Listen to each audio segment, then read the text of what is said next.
noches. El día de hoy nos encontramos con el señor Emanuel Cifuentes para la entrevista que se nos fue encargada para este parcial. El tema a tratar será la microeconomía. Y para iniciar quisiera agradecerle por su tiempo, señor Emanuel, en su ocupado tiempo. Y para comenzar, ¿podría contarnos un poco sobre su persona y algunos detalles de su trayectoria académica y profesional?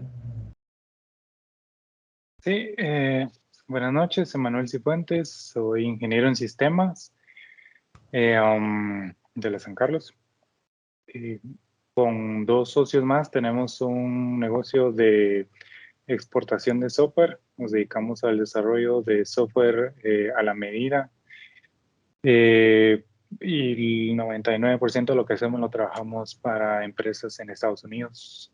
Tenemos un cliente en Canadá y dentro de poco que queremos también entrar al mercado de Costa Rica y México. Muchas gracias. En la actualidad, ¿qué cargo desempeña en su empresa y qué clase de desafíos ha afrontado a lo largo de su trayectoria? Mi cargo oficial en la empresa es gerente de tecnología. Dentro de mis atribuciones está ver todo el área de tecnología, que es hardware para que son nuestros insumos, que es tener a toda la gente con sus laptops, con sus monitores, teclados, mouses, el equipo de red, ver la infraestructura interna que tenemos nosotros en la nube. También me toca hacer rol de team leader, que es coordinar equipos de trabajo de 4 o 5 personas para atacar proyectos entre 2, 3 hasta 12 meses, más de un año. También desarrollo software. Yo, en teoría, ya me dedico más a ser team leader, pero también me dedico yo mismo a desarrollar software, diseñar interfaces, hacer arquitecturas de software. Eso, principalmente. Y los desafíos que afrontamos ahorita es eh, mantenernos al día, porque es un mercado que varía mucho. Todos los días sale nueva tecnología, nuevos lenguajes de software, nuevos frameworks. La manera en la que la gente lleva su contabilidad, sus recursos humanos, todo eso cada vez van necesitando más de tecnología y de software hecho a la medida, que es el que nosotros les damos.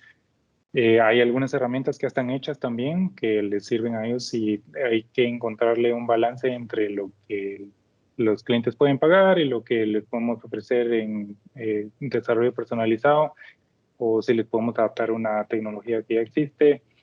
Es como estar aprendiendo mucho de qué es lo que hay afuera en el mercado, qué es lo que ya existe, que está hecho, que es más o menos como nuestra principal competencia. Normalmente cuando una empresa se acerca a nosotros y quiere que le hagamos un desarrollo personalizado, ya existe alguna herramienta que es como más o menos hace lo que ellos necesitan que hagan, y nosotros tenemos que poder identificar cuáles son las necesidades que esa herramienta no cumple y que nosotros les podemos dar a través de desarrollo personalizado, o bien adaptar una herramienta que ya existe a través de plugins o de agregados para que les coma ese pedacito que es la diferencia que ellos necesitan, aparte de lo que la herramienta ya provee como base.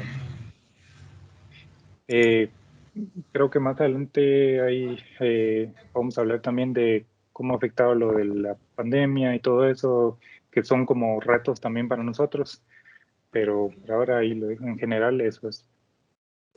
Ok. Desde su punto de vista profesional, para usted, ¿cuál es el impacto o relevancia de la microeconomía dentro del país? Dentro de este país es un poco difícil decirte porque no trabajamos mucho dentro de Guatemala, pero es el mismo caso y es algo, digamos que muy parecido en Estados Unidos. Hay un montón de factores que afectan cuánto podemos cobrar por un desarrollo.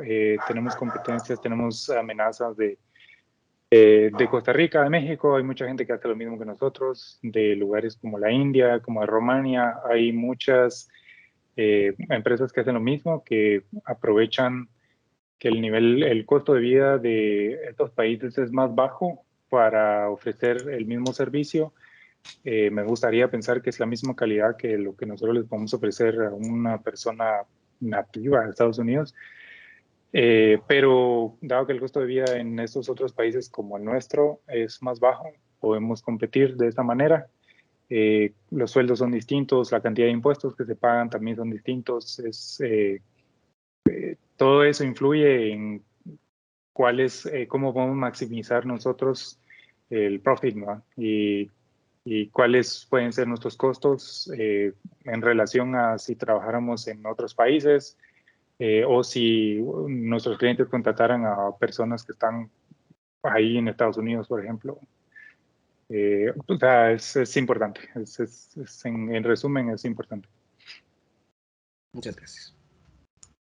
Bueno, y pasando a otra pregunta, digamos, basándonos en los productos o servicios que su empresa brinda, ¿a cuál de los tipos de sector económico está? Por ejemplo, si es el primario, el secundario o el terciario. ¿En cuál de esos está ubicado su empresa? Nosotros es un producto, un servicio terciario, es un servicio exclusivamente. No vendemos, no tenemos materia prima, no transformamos materia prima. No sé si, sí, no, es código, ya es algo, es un bien intangible y no, lo que vendemos no son licencias, no son CDs con software adentro, sino que nosotros vendemos el servicio de desarrollar software a la medida según los requerimientos del cliente. No vendemos hardware, no es ningún producto que estamos ofreciendo ya, sino es un servicio, es el desarrollo personalizado. Muchas gracias. También considera como empresario que si hay una entrada al mercado libre, sencilla y de fácil acceso para nuevos comerciantes. Sí y no. En esta área de la tecnología, el desarrollo de software, de lo que sea páginas web, móviles, todo eso, no es tan difícil comenzar a producir y buscar clientes y todo gracias a la globalización y al que podemos tener acceso nosotros, así como yo, cualquier otra persona puede entrar en contacto con gente que está fuera del país y trabajar con equipos de personas de todo el mundo, que nos ha tocado trabajar con gente de Finlandia, de Austria, en Londres, de todo. Es accesible en ese sentido en que cualquier persona hoy puede puede estar estudiando en la universidad, puede recibir cursos en Udemy o en Code Academy o puede aprender esas, esas herramientas que necesita y vender sus servicios afuera. Ahora en términos de, por ejemplo, arrancar un negocio, establecer una sociedad anónima, hacer un emprendimiento como formal y tener gente en planilla y todo eso, aquí en Guatemala ha ido cambiando. Hay hay algunas organizaciones que se dedican a facilitarlo eso, por ejemplo, a Export. Hemos trabajado con ellos. Se dedican a fomentar la exportación de lo que sea, de productos de Guatemala hacia afuera del mundo, ¿no?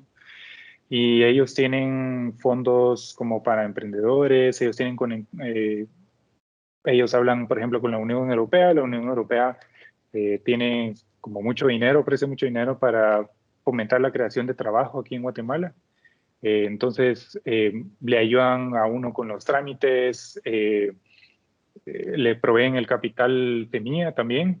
Si uno quiere arrancar un negocio, uno hace el pitch de alguna idea y si les gusta y si es algo relacionado con la temática que ellos están buscando, eh, algo que sea verde, algo que sea autosostenible, todo eso lo fomenta mucho la Unión Europea. Entonces ayudan a que eso se dé, ¿no? Ahora, si uno por individual quiere empezar, también se puede, es de abocarse con un contador, con un abogado, de tratar de buscar cuáles son los procedimientos para montar una sociedad anónima o para sacar las facturas y empezar a facturar, cómo es el pago de impuestos, todo eso es como no siempre es fácil de encontrar los recursos a través del gobierno, porque los sitios web no son muy buenos, la documentación no es buena, uno no tiene un número de teléfono donde llamar para preguntar algo así tan sencillo como, miren cómo pago X impuesto. Es como, no existe, o sea, es algo que todo el mundo sabe, pero nadie sabe. Es algo que se va aprendiendo con la experiencia, al parecer. Porque yo después de terminar mi carrera de universitario, yo no sabía cómo pagar mis impuestos, o sea, no sé. Entonces es como, uno tiene que buscar como recursos adicionales para aprender todas esas cosas, que es parte de arrancar y mantener un negocio. Entonces, la entrada, en teoría, no hay nadie que le esté bloqueando a uno, a nadie le dice, mira, no puedes poner este tipo de negocio. Todo es perfectamente posible, pero siempre y cuando uno sepa cuáles son los pasos que hay que seguir para que suceda. Entonces, si uno logra averiguar por su cuenta cómo funciona eso, o se aboca a algunas de estas organizaciones que yo les mencioné, relativamente sencillo.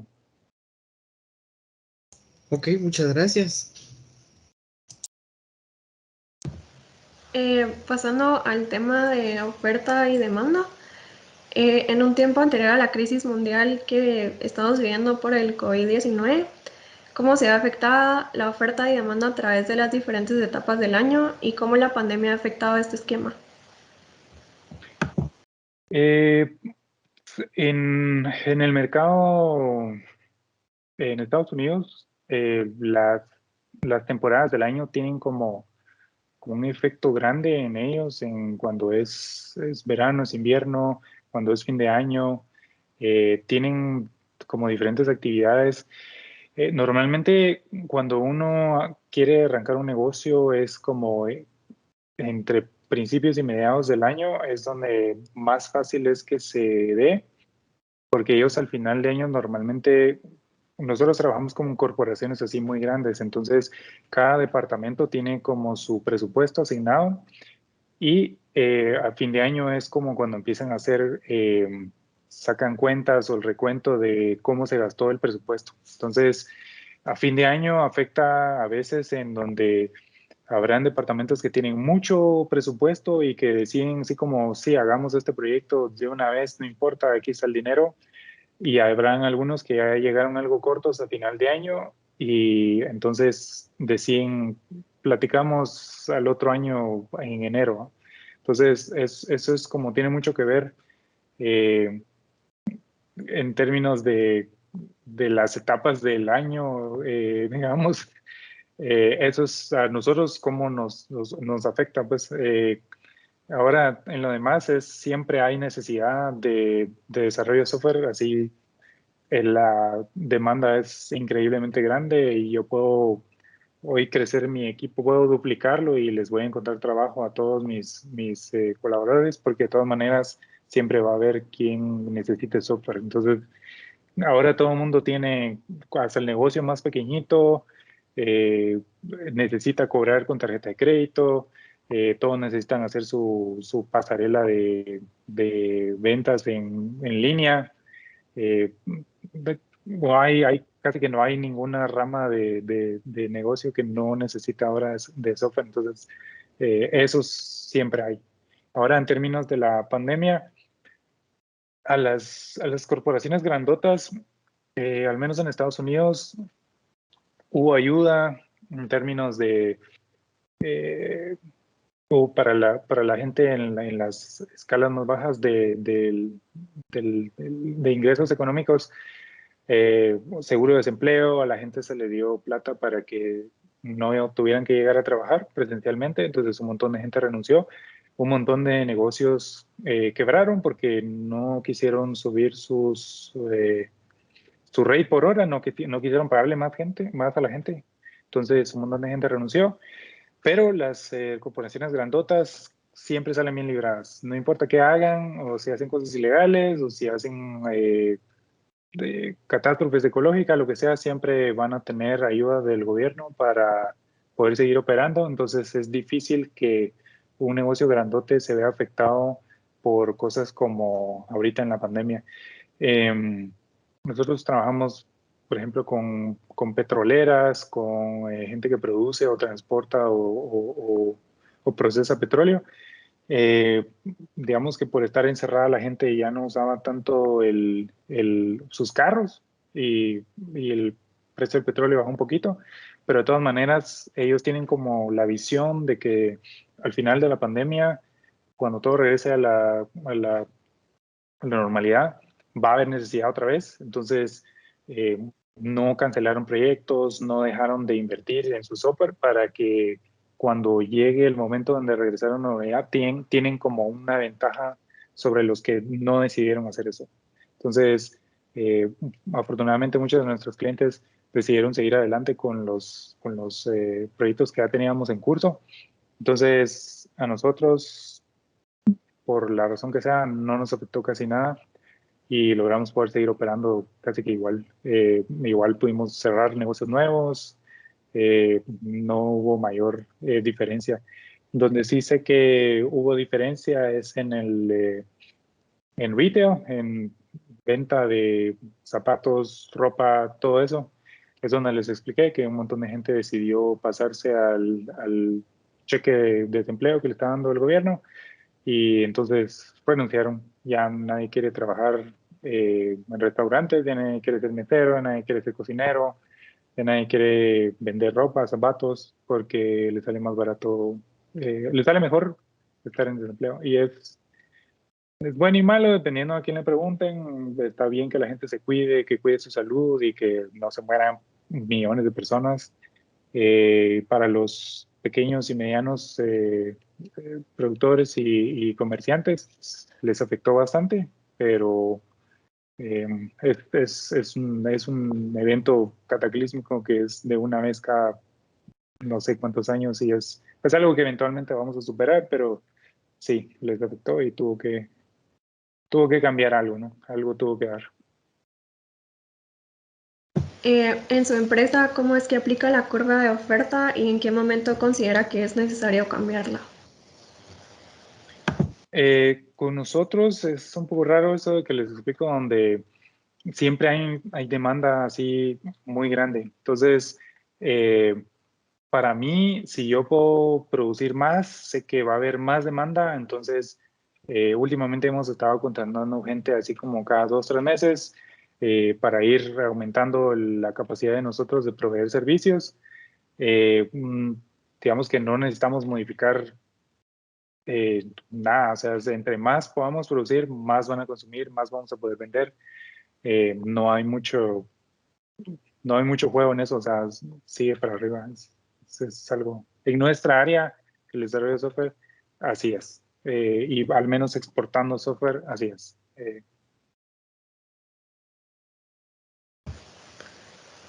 Su empresa utiliza el mercado de acciones para adquirir capital.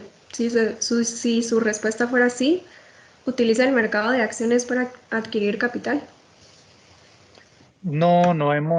Hasta ahora no hemos incursionado en el mercado de acciones para nada.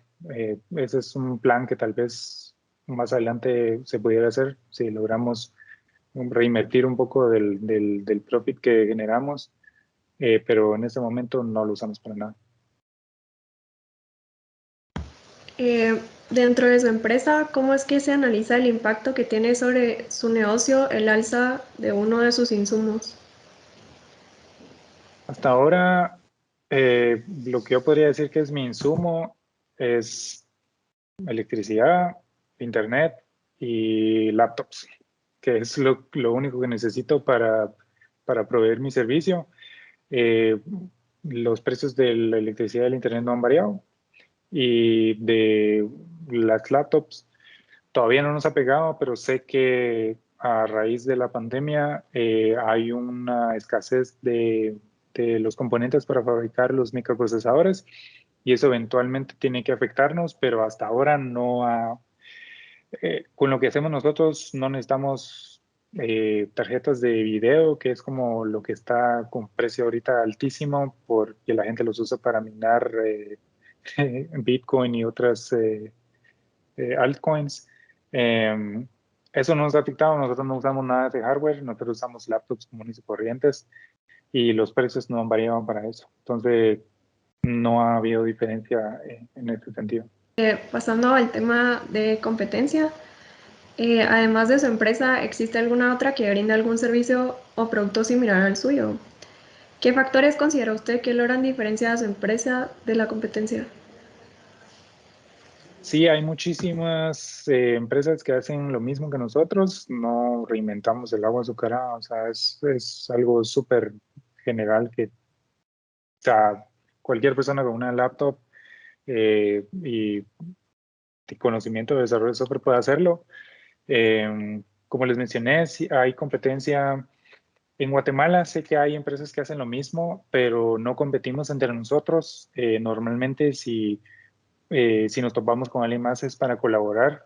Es cuando tengo mucho trabajo, por ejemplo, y yo no tengo la suficiente gente para terminarlo, le doy una parte o le doy el proyecto completo a otra persona que se dedica a lo mismo.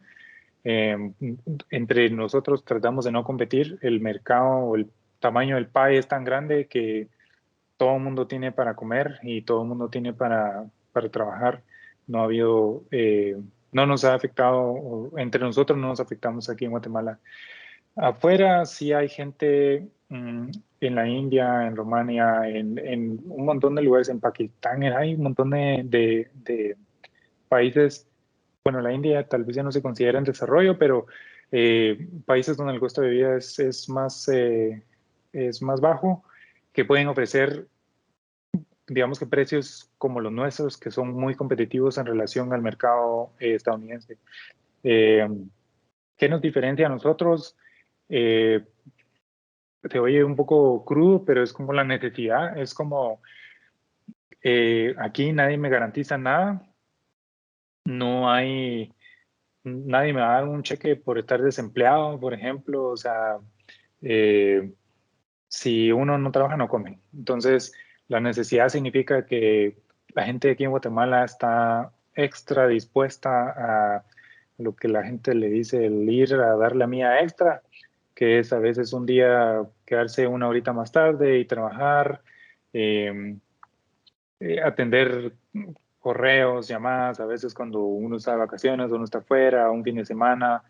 Normalmente en Estados Unidos la regla es de 8 a 5 y si uno manda un email a las 5:15, ya nadie le contesta hasta el otro día a las 8 de la mañana. O sea, nadie llega a su casa y se pone a trabajar.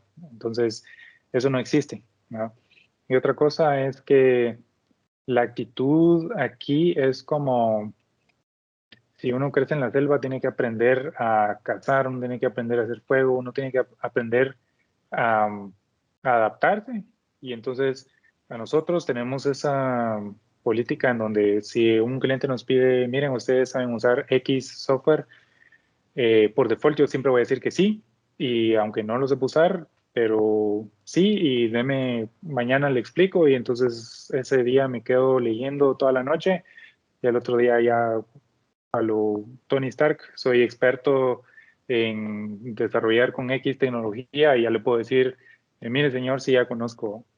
Tenemos esa actitud en donde es tratar de decir, casi nunca decir que no y a obtener el negocio y después trabajarlo. Nos ha funcionado bien. Eso es algo que en Estados Unidos es muy rarísimo ver, es si a una persona le piden algo que está fuera de sus responsabilidades o si de sus habilidades, solo va a decir, no, yo no sé cómo hacerlo y ya. Y se los digo porque yo trabajo con gente que está allá también y he estado mucho tiempo allá, años, meses de corrido, trabajando a la par con gente en Estados Unidos que no ha nacido, ¿no? O no ha tenido la necesidad que hemos tenido nosotros tal vez y es mucha actitud, es diferente, ¿no? Entonces esa es la manera que nosotros combatimos en como el hambre de querer mejorar y hacer algo mejor.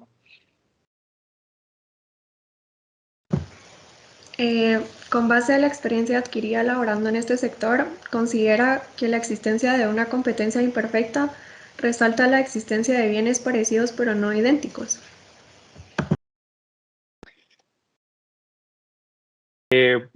Con nosotros habrán algunas casas de desarrollo de software que son grandísimas, tipo Xerox, Oracle, aquí en Guatemala también hay Conduent. Hay algunas de las empresas que son call centers, también desarrollan software aquí en Guatemala y tienen edificios enteros llenos de gente que hacen software a la medida o que proveen algún producto para gente afuera. Tienen 100, 200, 500 empleados y son como abrumadoramente más grandes que nosotros, que tenemos ahorita 13 personas.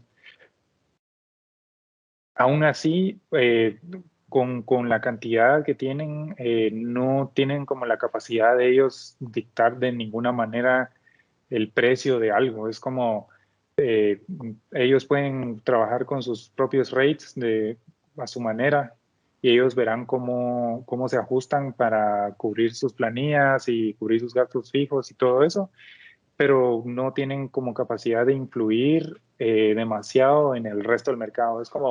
Es tan grande y tan global que no hay un solo individuo que sea capaz de influenciar de esa manera el mercado para los demás. Solo no hay forma es demasiada la oferta que hay también para eso. Creo que no pueden. Yo voy a continuar a preguntarle, ¿qué factores cree usted que sean determinantes a la hora de ingresar y competir en este modelo de negocio?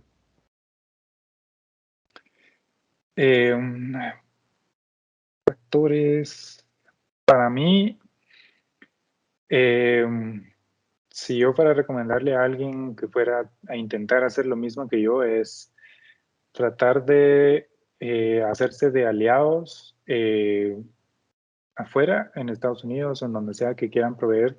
Eso a nosotros nos sirvió un montón. Tenemos nosotros socios allá en Estados Unidos que nos ayudan a buscar negocio, que nos ayudan a romper la barrera la barrera cultural que hay.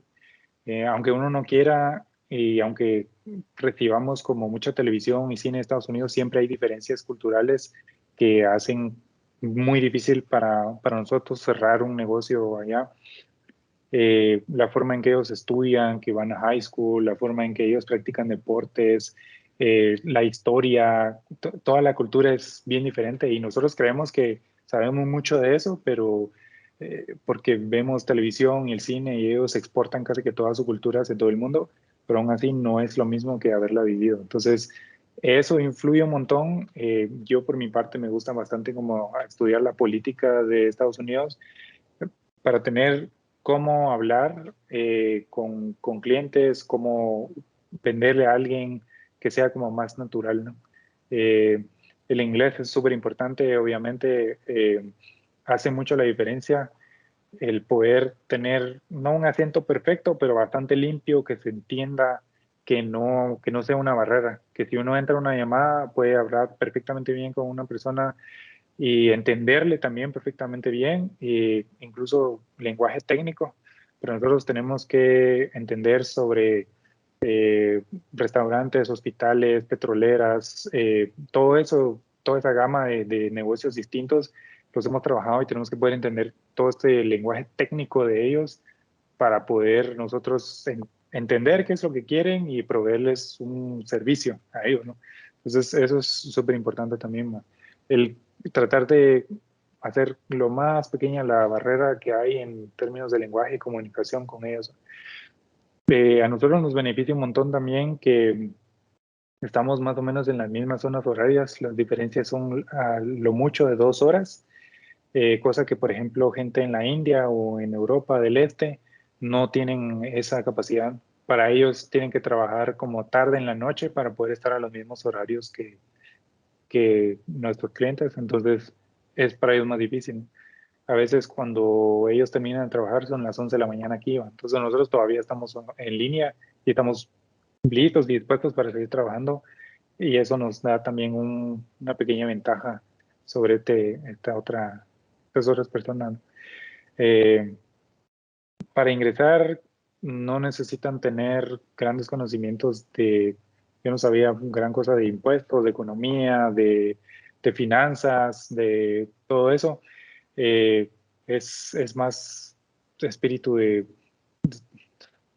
no mente de tiburón, sino ganas de darle.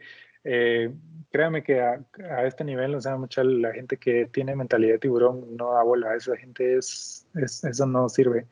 Es gente que arranca 20 negocios y de todo eso le sirve uno, tal vez, y no hace mucha plata con eso. O sea, a esa gente no la escuchen. Ese sería otro factor. No escuchen a la gente que es, que es mentalidad de tiburón.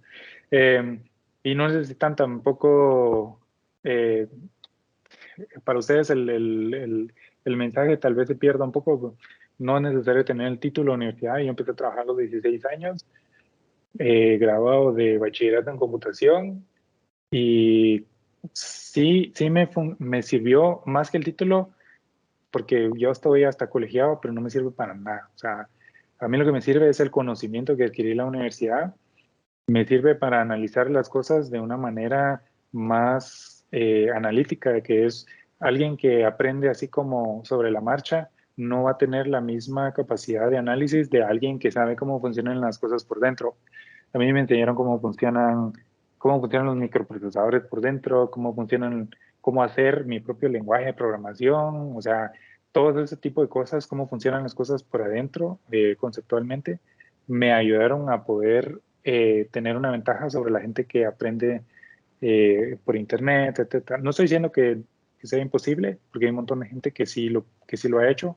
Yo he tenido empleados que nunca estudiaron en la universidad, que aprendieron por su cuenta y son muy buenos y productivos.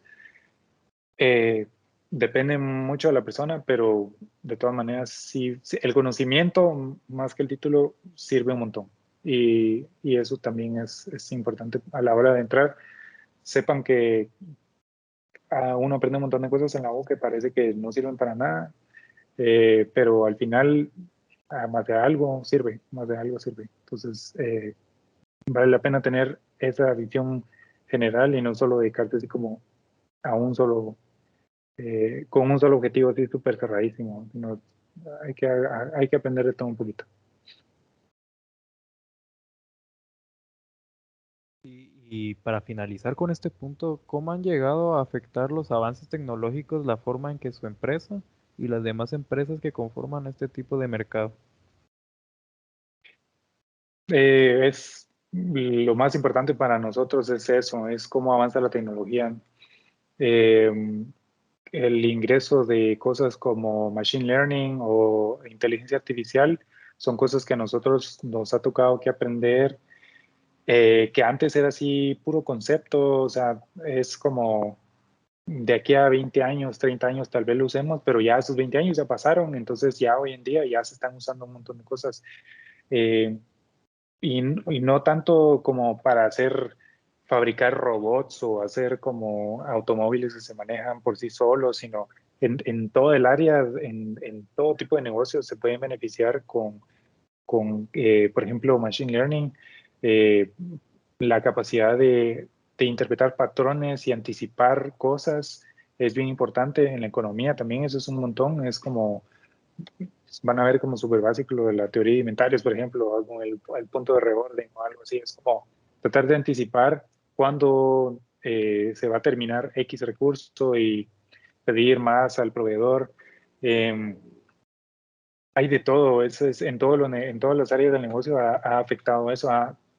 Hay un montón de gente que es como matemática o física teórica y que no saben de programación y los contratan para tratar de meter estos modelos de información y de datos de la mano de un programador en todo tipo de negocio. En la agricultura, por ejemplo, uno no pensaría, pero hay un montón de tecnología en la agricultura, hasta cosas como drones para supervisar las líneas de petróleo, por ejemplo, los grandes en ductos que hay, no se transportan a través de todo Estados Unidos, desde el norte hasta el sur. Hay unas tuberías gigantes.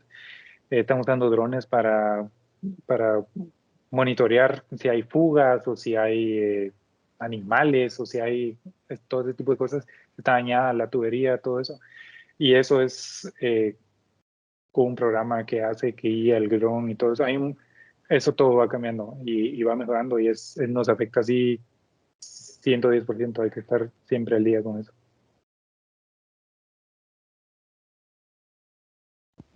Estaría bien y vamos a pasar en la rama de consumidores, necesidades y preferencias. Solo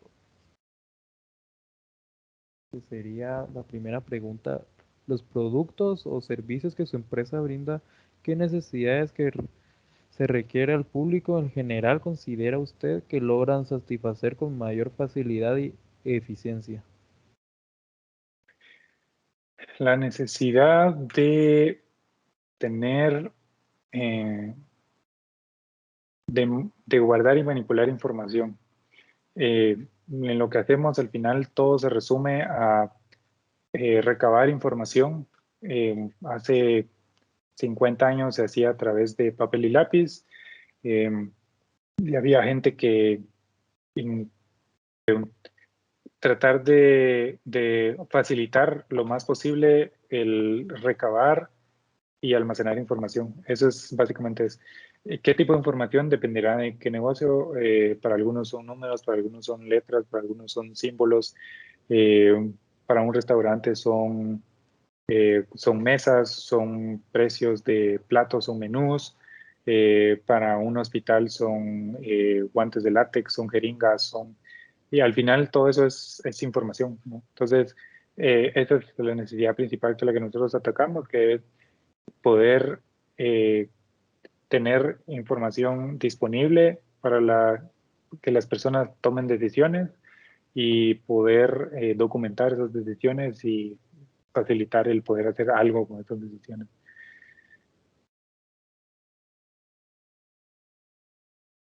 Y entonces con esta le haría la pregunta, a la hora de consumir el bien o servicio brindado por su empresa, ¿qué aspectos considera usted que el público general llega a preferir sobre los mismos? En nuestro negocio, digamos que no hay mucho a preferir, o sea, la necesidad existe y no hay mucha opción. La gente tiene que consumir nuestros servicios sí o sí. O sea, puede ser conmigo o puede ser con alguien más, pero es algo a lo que no le pueden escapar, ¿no? O sea, no es como comprarse un par de zapatos o comprarse un lujo, ¿no? Un gusto. O sea, es una necesidad que tienen que cumplir, sea como sea. Si no tienen el servicio que yo tengo, entonces les toca que escribir todo en un cuaderno y saber qué pasa con ese cuaderno, se moja, se arruina, se pierde, qué sé yo. Entonces no hay opción, ¿ya? Ellos tienen que consumir de alguna manera. Entonces, eh, la preferencia por consumir conmigo o con alguien más, yo lo que puedo hacer es trabajar mis precios un poco, negociar con la gente si son proyectos muy largos, trabajar otros rates distintos, eh, el tener disponibilidad de gente para arrancar un negocio inmediatamente. Si no la tengo, la busco. Si me cae más trabajo del que puedo manejar, pues entonces contrato gente. Entonces tengo esa flexibilidad para poder decirle, no decirle a alguien que no. Eso es como otro plus que nosotros tenemos que hace que la gente prefiera trabajar con nosotros y no con alguien más. Por ahí va la cosa.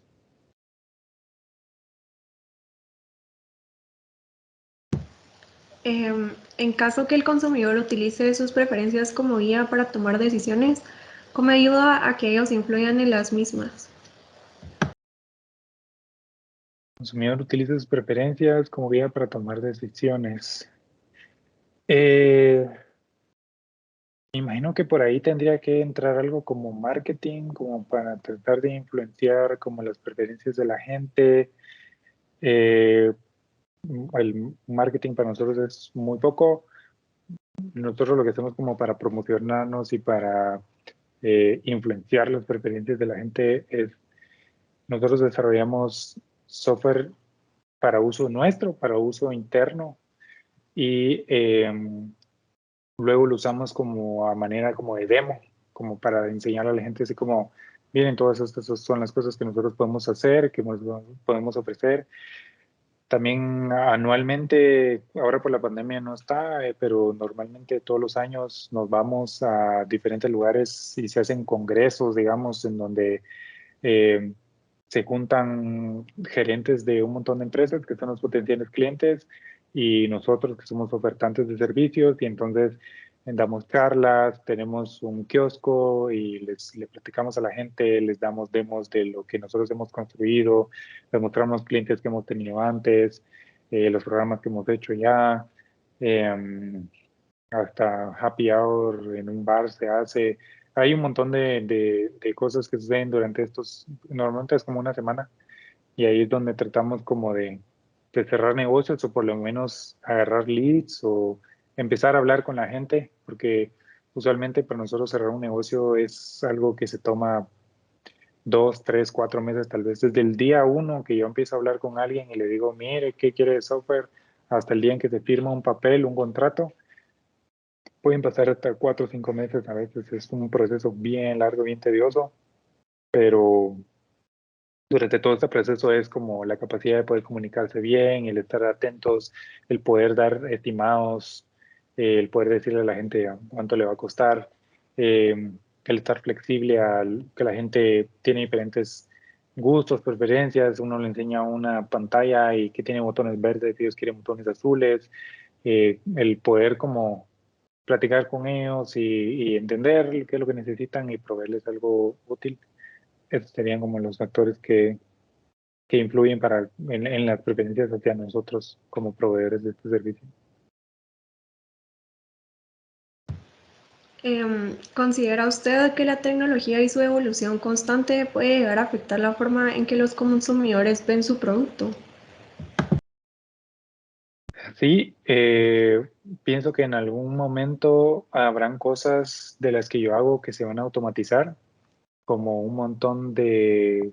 Eso está sucediendo en todas partes. En algunos McDonald's ya no hay cajeros, sino que solo uno habla, ni habla, uno apacha botones en una pantalla y eso es la orden. En todo lado se está automatizando y lo que nosotros hacemos es más difícil de automatizar porque es un proceso como más creativo y donde influye mucho el ingenio humano y la capacidad de adaptarse y crear soluciones dependiendo de las necesidades, pero eventualmente estoy seguro que más de alguien va a hacer un programa que te programas. Entonces uno le va a escribir qué es lo que necesita y va a escupir una pieza de software que les da lo que necesitan. Está un poco lejos todavía, pero eventualmente la tecnología nos va a alcanzar de esa manera y el sistema económico con el que vivimos ahorita, el capitalismo, no va a aguantar mucho de la automatización. Ese es otro tema, pero sí nos va a afectar cómo la gente ve lo que hacemos. En algún momento había gente que repartía leche de casa en casa, por ejemplo, y eso es algo que desapareció. Ese servicio simplemente ya no existe, que proveían algo que ahora ya no existe, que ya no se usa, y la tecnología ha hecho cambios y ha forzado cambios y que ha hecho desaparecer este tipo de cosas, como el ejemplo que les daba, que antes había gente que repartía leche de casa en casa. Ahora eso ya no se mira, ya no existe. Ahora uno va al súper y compra su bote de leche, por ejemplo.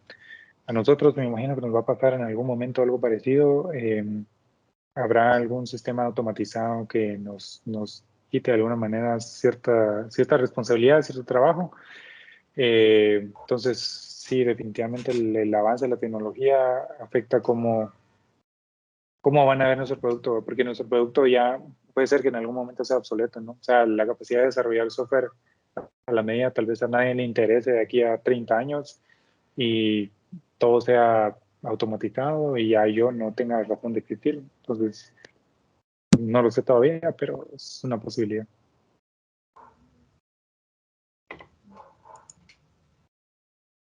Pasando al tema de equilibrio de mercado, dentro de su empresa, ¿de qué manera calcula el punto de equilibrio del mercado?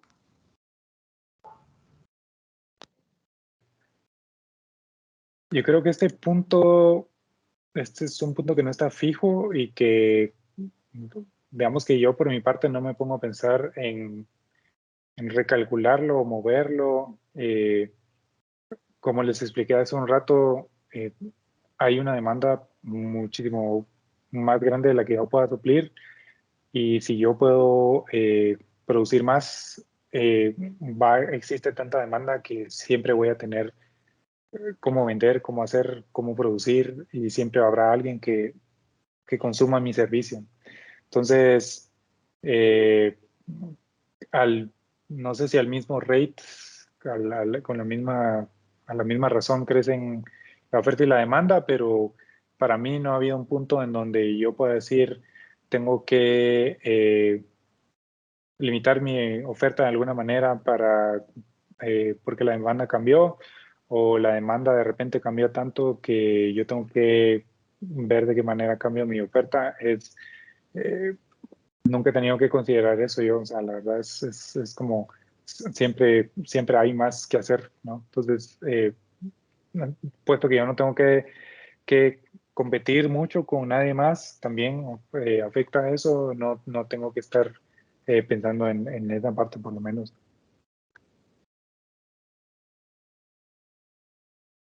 La siguiente pregunta, ¿por qué considera el punto de equilibrio de mercado como un factor clave del éxito? Para nosotros, en base a mi respuesta anterior, no pienso que me afecte mucho el punto de equilibrio, al menos en lo que yo conozco de economía. Me imagino que será más para gente que vende tal vez licencias de software, tal vez algo como siempre dentro de mi área, pero en un tipo de servicio o producto distinto al mío.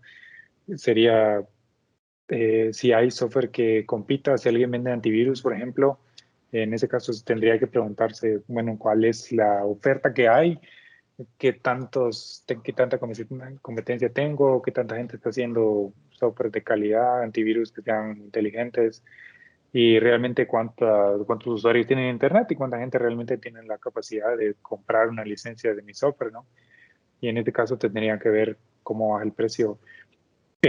Algo que es como una tendencia ahorita que sí está afectando y que cambia un poquito eso de la oferta y la demanda es mucha gente se está moviendo en vez de cobrar por una licencia eterna, ¿va? Antes, por ejemplo, los programas de Adobe se compraba un disco o una descarga y se pagaban, qué sé yo, $500 y se descargaba eh, todo el paquete de Adobe, y entonces se iba actualizando el solito y ya uno tenía su licencia de por vida. Ahora cambió el modelo a suscripción, que es lo que literal todo el mundo está haciendo ahora. O sea, todo el mundo está vendiendo cosas por suscripción. Entonces, uno escoge qué pedacitos del software quiere, si quiere solo Photoshop, si quiere Illustrator, si quiere cualquier otro software de Adobe, y solo paga por lo que uno necesita. Y esto es algo que a nosotros nos afectaría si tuviéramos este tipo de servicio o de producto. Tuvieron que cambiar la forma en que ellos hacían su negocio y cómo ofrecían su producto, porque la gente ya no quería pagar $500 por un solo pedazo de software gigante que no iba a utilizar. Ahora esto, las suscripciones, incluso están para cervezas, existen. O sea, uno puede meterse a una página en donde uno paga $200 al mes y le mandan a uno 2 veces al mes una caja de 6 cervezas, que sé yo. Todo el mundo está moviendo ese modelo porque es mucho más fácil para uno saber con anticipación, por lo menos al siguiente mes, con cuánta plata cuenta uno, ¿no? Porque en base a cuántas suscripciones hay, ya uno sabe cuántos ingresos va a tener. Antes eso era muy difícil de anticipar, ¿no? Porque uno no sabía cuántas licencias iba a vender el siguiente mes, ¿no? Entonces, esa es una de las razones por las que la gente se ha movido a esa modalidad.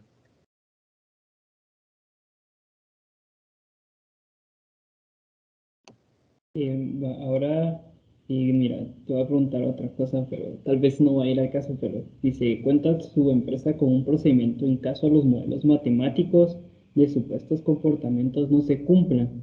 Si tu respuesta es sí, ¿qué procedimientos se utilizan para corregir estos supuestos? Creo que no aplica el comportamiento a nivel así tan micro, el comportamiento humano, ¿no? Es como, no sé si eso se refiere a los modelos matemáticos de supuestos comportamientos. Creo que sí, pero no es algo que yo haya considerado dentro de lo que hago en mi día a día. Ok, y la otra pregunta es, en base a tus conocimientos, a tus experiencias, ¿qué sucede cuando el punto de equilibrio de mercado al momento que los costos fijos sufren un cambio?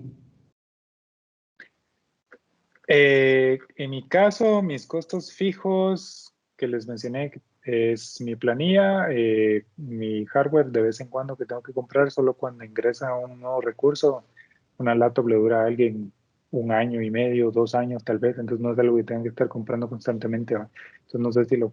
Es un insumo, pero es como, es mínimo en comparación a todo lo demás.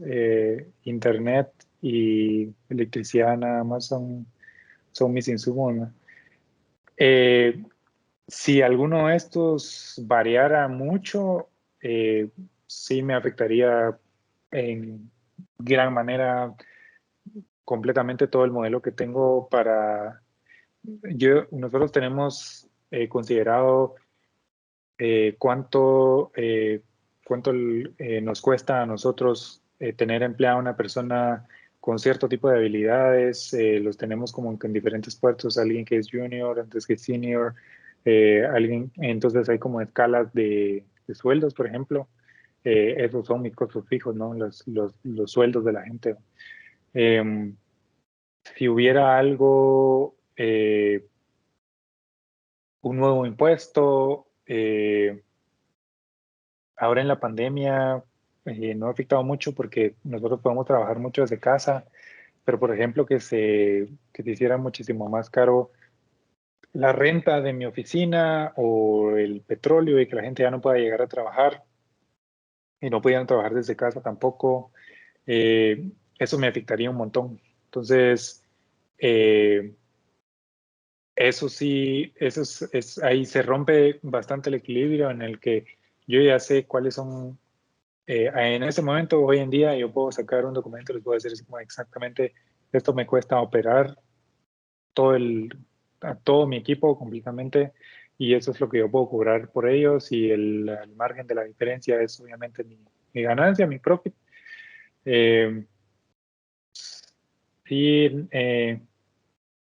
para a nivel así grande de mercado, eh, esos podrían ser los insumos que podrían cambiar y que realmente afecten la oferta. La demanda, más o menos platiqué de cómo incluso algo como la pandemia para nosotros no fue gran diferencia. Eh, sí, en términos de la varianza de los insumos para ellos, cada quien, no te sabría decir a nivel de mis clientes cómo es que a ellos les podrían afectar. Pero para nosotros, por lo menos sí sería así algo, o sea, que hace una gran diferencia. Ok, muchas gracias. Con esto finalizaríamos la entrevista. Se le agradece, señor Manuel, por el tiempo que nos regaló en su agenda y por la colaboración con esta entrevista. Se le agradece bastante.